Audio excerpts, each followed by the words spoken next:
Assalamualaikum teman-teman, Bapak Ibu Guru dan sahabat semua. Ketemu lagi dengan channel saya, Bu Eri. Di video kali ini, saya akan membahas tentang penilaian sikap kurikulum 2013, baik sikap spiritual KI 1 maupun sikap sosial KI 2. Bagaimana perencanaannya, kemudian pelaksanaannya, lalu pengolahan nilainya. Baik untuk KI 1 sikap spiritual maupun KI 2 sikap sosial. Pada penilaian sikap diasumsikan bahwa setiap peserta didik memiliki perilaku yang baik. Perilaku menonjol artinya yang sangat baik atau perlu bimbingan yang dijumpai selama proses pembelajaran itu ditulis dalam jurnal atau catatan pendidik atau guru. Apabila tidak ada catatan sangat baik atau perlu bimbingan dalam jurnal, maka peserta didik tersebut dikategorikan berperilaku baik. Baiklah, sekarang kita mulai bagaimana merencanakan penilaian sikap baik KI 1 maupun KI 2. Langkah-langkah perencanaan penilaian sikap itu ada 3.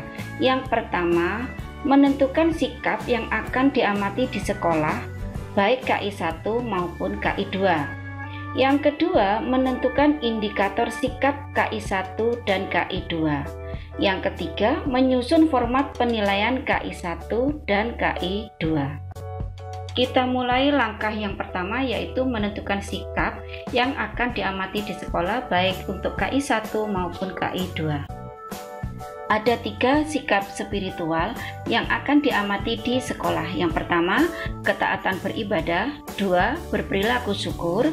3, berdoa sebelum dan sesudah melakukan kegiatan. Nah, sikap spiritual tersebut dapat ditambah sesuai karakteristik satuan pendidikan. Sedangkan untuk sikap sosial, ada 7 sikap yang akan diamati di sekolah. Antara lain, 1, jujur. 2, tanggung jawab. 3, santun. 4, toleransi. 5, peduli. 6, percaya diri. Dan 7, disiplin. Sikap sosial tersebut juga dapat ditambah sesuai karakteristik satuan pendidikan. Selanjutnya, langkah yang kedua yaitu menentukan indikator sikap baik KI 1 maupun KI 2. Kita mulai dari sikap spiritual KI 1.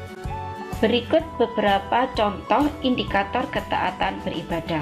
Yang pertama, perilaku patuh dalam melaksanakan ajaran agama yang dianutnya. 2, mau mengajak teman seagamanya untuk melakukan ibadah bersama. 3, mengikuti kegiatan keagamaan yang diselenggarakan sekolah. 4, melaksanakan ibadah sesuai ajaran agama, misalnya sholat dan puasa. 5, merayakan hari besar agama. 6, melaksanakan ibadah tepat waktu. Berikut beberapa contoh indikator berperilaku syukur. Di antaranya, mengakui kebesaran Tuhan dalam menciptakan alam semesta, tidak mengeluh, selalu merasa gembira dalam segala hal, tidak berkecil hati dengan keadaannya, suka memberi atau menolong sesama, selalu berterima kasih bila menerima pertolongan atau pemberian orang lain, selalu menerima penugasan dengan sikap terbuka. Berikut beberapa contoh indikator berdoa sebelum dan sesudah melakukan kegiatan. Berdoa sebelum dan sesudah belajar, berdoa sebelum dan sesudah makan, mengajak teman berdoa saat memulai kegiatan, mengingatkan teman untuk selalu berdoa. Berikutnya untuk sikap sosial KI 2. Apa itu jujur? Jujur merupakan perilaku yang didasarkan pada upaya menjadikan dirinya sebagai orang yang selalu dapat dipercaya, selaras dalam perkataan dan tindakan.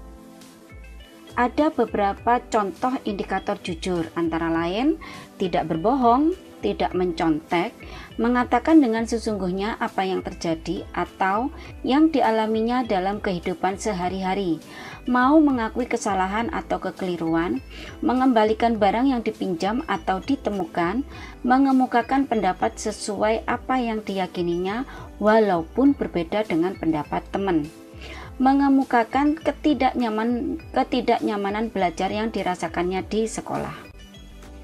Disiplin. Apa itu disiplin? Disiplin merupakan tindakan yang menunjukkan perilaku tertib dan patuh pada berbagai ketentuan dan peraturan. Berikut beberapa contoh indikator disiplin.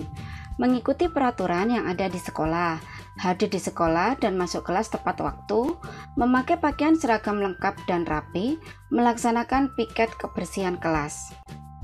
Tanggung jawab merupakan perilaku yang didasarkan pada upaya menjadikan dirinya sebagai orang yang selalu dapat dipercaya, selaras dalam perkataan dan tindakan. Berikut beberapa contoh indikator tanggung jawab. Mengerjakan tugas atau pekerjaan rumah atau sekolah dengan baik, mengumpulkan tugas atau pekerjaan rumah tepat waktu, mengakui kesalahan, tidak melemparkan kesalahan kepada teman, menunjukkan prakarsa untuk mengatasi masalah dalam kelompok di kelas atau di sekolah, membuat laporan setelah selesai melakukan kegiatan. Santun merupakan perilaku hormat pada orang lain dengan bahasa yang baik. Berikut beberapa contoh indikator santun. Menghormati dan menghargai orang lain seperti guru, teman, dan orang-orang yang ada di sekolah. Berbicara atau bertutur kata halus, tidak kasar. Berpakaian rapi dan pantas. Dapat mengendalikan emosi dalam menghadapi masalah, tidak marah-marah. Mengucapkan salam ketika bertemu guru, teman, dan atau orang yang ada di sekolah. Menunjukkan wajah ramah, bersahabat, dan tidak cemberut. Mengucapkan terima kasih apabila menerima bantuan dalam bentuk jasa atau barang dari orang lain. Peduli merupakan sikap dan tindakan yang selalu ingin memberi bantuan kepada orang lain atau masyarakat yang membutuhkan.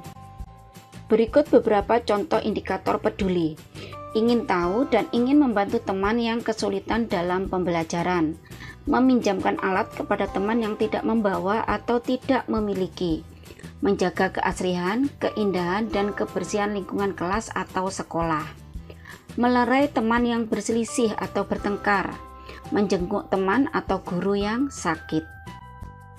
Percaya diri merupakan suatu keyakinan atas kemampuannya sendiri untuk melakukan kegiatan atau tindakan. Berikut beberapa contoh indikator percaya diri. Berani tampil di depan kelas, berani mengemukakan pendapat, berani mencoba hal baru, mengajukan diri menjadi ketua kelas atau pengurus kelas lainnya, mengajukan diri untuk mengerjakan tugas atau soal di papan tulis. Toleransi merupakan suatu sikap atau perilaku manusia yang mengikuti aturan di mana seseorang dapat menghargai, menghormati terhadap perilaku orang lain. Berikut beberapa contoh indikator toleransi. Tindakan yang menghargai dan menghormati setiap perbedaan, tidak membeda-bedakan dalam bergaul atau berteman, tidak mengganggu teman, tidak mengejek teman. Ada beberapa hal penting yang harus Bapak Ibu ketahui. Yang pertama, jangan terlalu banyak indikator dalam masing-masing sikap, baik di KI 1 maupun di KI 2. Mungkin cukup 2 atau 3 indikator untuk masing-masing sikap, sehingga sikap yang Bapak Ibu ingin kembangkan betul-betul bisa tertanam di dalam diri peserta didik. Yang kedua, semua peserta didik harus tahu indikator di masing-masing sikap. Jadi tidak hanya guru saja yang tahu, siswa juga tahu. Misalkan yang dikatakan disiplin itu indikatornya tidak terlambat, kemudian mengerjakan PR dan lain sebagainya, seperti itu. Yang ketiga, Bapak Ibu boleh menentukan indikator di luar contoh-contoh tadi. Yang penting ada kesepakatan antara sekolah dengan murid atau guru dengan peserta didik, seperti itu.